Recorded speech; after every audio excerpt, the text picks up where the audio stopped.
I was clothed with the sun, wrapped in its blinding light. The moon rested beneath my feet, and on my head was a crown of 12 stars, each one pulsing with the brilliance of the tribes of Israel. I felt eternity flowing through my veins, and yet pain gripped me. I was pregnant. The child within me was both promise and prophecy. As the heavens trembled, I knew my womb carried more than life. It carried destiny. Each contraction was like thunder, and the universe seemed to quake with my agony. I cried out. The pain surged like waves crashing against eternal stone. And then he appeared.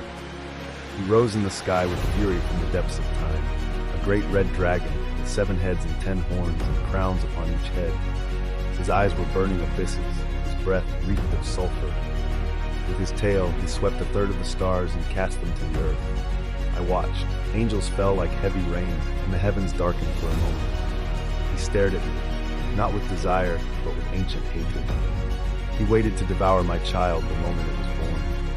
That beast stood before me, insatiable, and I, vulnerable, could only scream. Yet even in pain I believed. For promise does not die in the wilderness, and light resists the shadow. When the pain reached its peak, it felt as though the sky itself tore open. With one final cry, I gave birth to a son, a boy wrapped in glory, so radiant the dragon dared not touch him directly.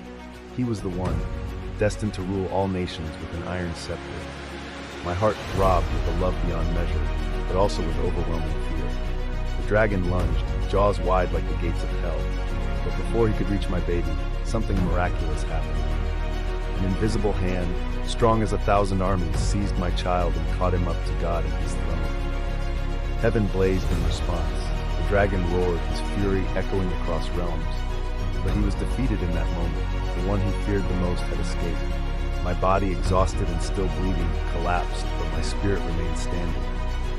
Heaven had prevailed for now, though the war was far from over. I, the woman crowned with stars, was taken into the wilderness. Not as punishment, but for protection. A place prepared by God where I would be nourished for 1,260 days. A sacred exile. While I dwelled in the wilderness, wrapped in the silence of prophecy and the stillness of timeless sand, I learned of what happened above. Michael and his angels fought against the dragon. The spiritual air cracked with thunder. Lightning tore through dimensions. The dragon, that ancient serpent called the devil or Satan, no longer had a place in heaven. He was hurled down to the earth, along with his fallen angels. I felt the impact. The desert groaned. Winds shifted. Animals grew silent. It was as if the earth itself knew it now housed wrath incarnate. But even there I was not alone. God sustained me with invisible manna. Each day in the desert was a battle, but also a miracle. The dragon, defeated above, set his eyes on me. Unable to reach the sun, he tried to destroy the mother. And then another vision.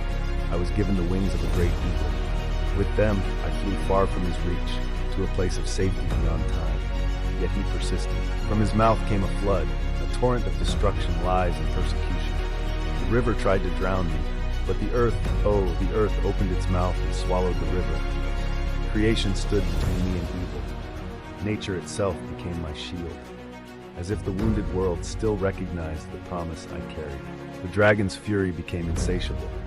Seeing he could not destroy me, he turned his wrath toward my children, those who keep God's commandments and hold to the testimony of Jesus. He pursues them, accuses them, wounds them, but they endure. I see them, even from afar, even across centuries. They are like torches burning in the rising darkness. I have become a symbol, mother of a faithful people, guardian of hope. The dragon lurks, but the war is already won, even unseen. With every move, he marches toward his final defeat. I remain in the wilderness, but not in silence. My cry is constant, my faith unshaken. The heavens know me, the earth shelters me, my children fight, and God reigns. The dragon may roar, but he knows, his time is short. And I, the woman clothed with the sun, with the moon under my feet, still stand. Not by my strength, but by the living promise that never fails. For the one born from my womb reigns, and no one can remove him from his throne. I have seen the end, and I know it begins with light, a light that no hell can extinguish.